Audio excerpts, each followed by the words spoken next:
ఎవడండి సాయం చేసేది? ఎవరికండి పట్టేది? ఎవరికండి మన కన్నీళ్ళు ఇంపుగా ఉండేది?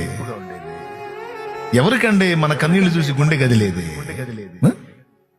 విసుగండి, విసుగు.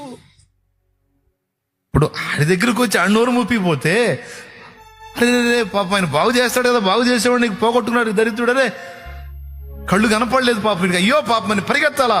యేసు వెంటబడి ప్రభువా ప్రభువా ప్రభువా అని పరిగెత్తి వెళ్ళి ఆయన నిలేసి ఆయన ఆపి నేను తీసుకెళ్ళా. ఎవడు సాయం చేశాడు? పోయేవాడి ముందు కర్ర అయితే అడ్డం పెడతారు, అరే గుడ్డడా అని అయితే అంటారు.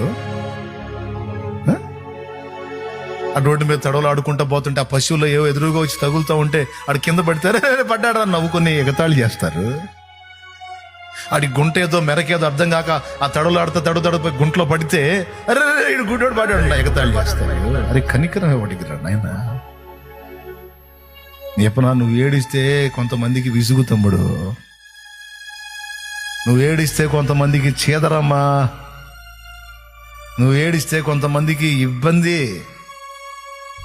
నీ ఏడుపును చూసి కనికరపడరు, గద్దిస్తూ ఉంటారు, నీ నోరు మూపియటానికి ట్రై చేస్తూ ఉంటారు. ఆ నోరు మూపియటం కాదు, ఆని పక్షంగా పోయి కేక వేయాలి. ఆ నోరు మూపియటం కాదు, పక్షంగా ప్రభువా అయ్యో పాపం గుడ్డోడయ్యా అయ్యా గుడ్డోడని కేక వేయాలి.